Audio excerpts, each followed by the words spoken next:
to some positives after all of those negative, boring, negative things, because I really love doing a PhD, and I think there are loads of good things about doing a PhD, and I'm going to tell you what they are. Let's go! Firstly, the thing that I think is so cool about doing a PhD is that you're basically building your own job and you're getting paid for it.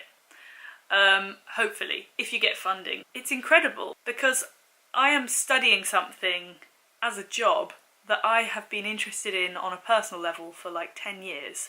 So, you know, when I was doing my BA and my MA, I wrote my dissertations about YouTube culture. And in a bachelor's and a master's, you're basically paying for the privilege of studying.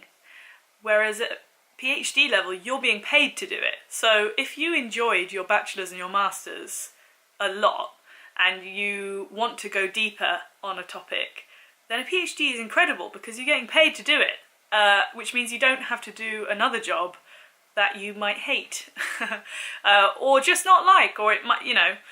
And this is, I think this is where the question of money becomes kind of important, because like I said in the first part, you're getting paid, but you're probably getting paid less than if you were doing another job.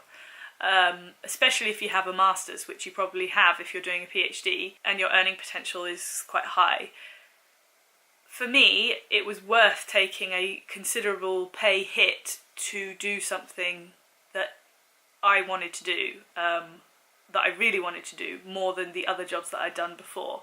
And it really depends what jobs you've done. I mean, you might be someone who's just gone straight through and has only ever been a student, but I had worked, like I said, I had worked basically full-time for 4 years between my undergrad and my PhD, and I also worked, you know, in my gap year and during my undergraduate, so I've worked for a good 12 years of my life at this point, and I can safely say that compared to all the other jobs I've had, of which some were really good and some were less good, this is by far the most exciting thing that I've ever done.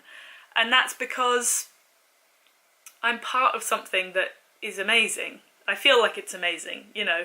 I get to hang out with people who are really passionate about different things, have really interesting conversations, basically get paid to go to lectures, whatever lectures I want to go to, watch YouTube videos, because that's what I'm studying and I love doing anyway. And yeah, I just think that's so cool, you know. And if the idea of that excites you as much as it excites me, then you probably should do a PhD, because there are lots of things that are really hard about it. But if that, you know, that can sustain you, that feeling that it's a privilege to be able to study and get paid for it. That's really the bottom line of it. Because I'm well aware that after my PhD, I might really struggle to get a job. I probably will have periods of time where I'm not paid that much. Especially if you're like an hourly paid lecturer, you get paid terribly and you have terrible workers' rights. It's much harder work than just working in like an office job, for example. Depends on the office job, obviously, but I mean like a kind of low-level admin job where you can just, which I've done before, where you can just go in and have a nice chat with your colleagues and relax and do your work that's the same every day, and you're very comfortable. It's really the opposite of that, because you have to have a lot of personal drive to basically maintain momentum, your own momentum all the time, and not get paid that well for it, probably, for quite a long time. So if you can afford to do that, and it sounds like an exciting prospect, then you should definitely do a PhD.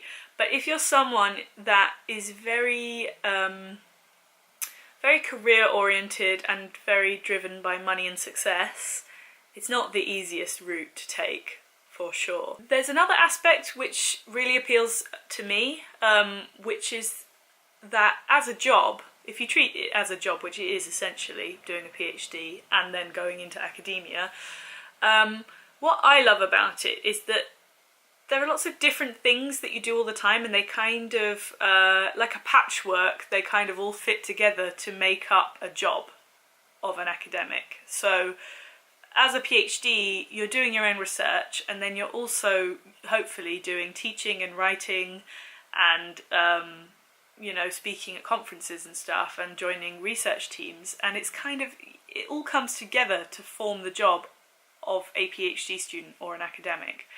I think that's really cool because it means that it's never boring. It can be stressful if you take on too many different things, but essentially you're kind of building up a portfolio of lots of different skills, and they all kind of revolve around the same types of things, but they're all a bit different. It's basically the complete opposite of jobs that I've done where you're working in an office or something and your day's the same every day. You start at 9, you finish at 5 or whatever it is, and you always do the same type of work day in, day out. In academia, every day's a bit different, for me at least, and you can kind of choose, you're quite flexible to choose your own schedule and what work you want to do and when you want to do it.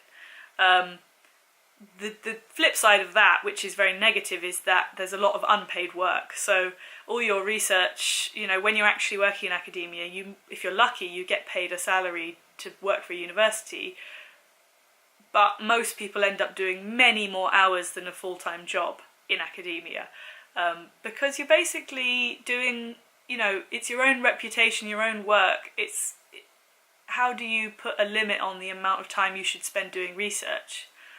Because there's always more to read, more to know, and so it's not great for people who are really workaholics, because you could end up just working all the time and like your whole life would be consumed and you'd never have any downtime. Actually, that's one of the negatives as well, which is that your life-work balance can become very very bad if you're not good at kind of setting your own schedule and restricting your working hours well. So that's both a positive and a negative, basically, the flexibility in managing your own schedule. And the final thing that I think is great about doing a PhD is that you're in an institution where there are always people around who want to have interesting conversations and are studying really different things and are just really passionate and interesting people. Obviously you can have that in jobs, any job, but in the university sector, it's like the whole point of being there is that there's just like a sense of excitement, hopefully, and intrigue and curiosity, and that's kind of the foundation for the whole institution. So it's never a dull moment. I think that when I worked in other jobs in the private sector, I felt like there was something missing for me, because although the jobs were very challenging at times, it's not a question of how easy or hard the jobs were, I just felt like I wasn't utilising a big part of my skill set and my interest, which was about being critical, critical thinking and kind of applying ideas, you know, theoretical ideas. It just wasn't relevant in any of the jobs that I did before, and I felt like that was a shame because it's something that I really enjoy doing. And if it's something that you enjoy doing and you feel like you're being underutilised somehow, or you're not fulfilling an aspect of your life that you'd like to fulfil, that's academic, then going and doing a PhD is a great option because it's super cool, basically, and I think everyone should do a PhD. But I realise it's not really for everyone. It's not something that everyone enjoys. But I think a lot of people are put off, like I was, because they think that they're not clever enough, or they're not going to be able to do it. But actually, the passion and the excitement is a big part of it. So if you have that, I think that everything else is learnable, you know. It's a skill set that you learn on the job, essentially, doing research. So if you have the passion and you don't care that much about not earning very much money for quite a long time, then it's incredible. That's all for this video. I hope you found it useful. Let me know if there are any other topics for future episodes of PhD advice that you would like me to cover.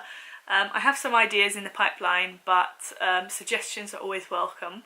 And as usual, please like, subscribe, turn on the bell notifications if you would like to hear more from me. I post new videos every Friday. I have some cool videos lined up for the next few weeks. In a couple of weeks' time, I'm going to Summer in the City here in London, and I have backstage access, which is great because if you followed my VidCon journey, you will see that I had some trouble because I didn't have backstage access and it made it a bit difficult to speak to various creators. So hopefully that will be really interesting. Enjoy the hot weather if you are in the UK, and if you are not, then hopefully your weather is okay too. And have a nice week. Bye!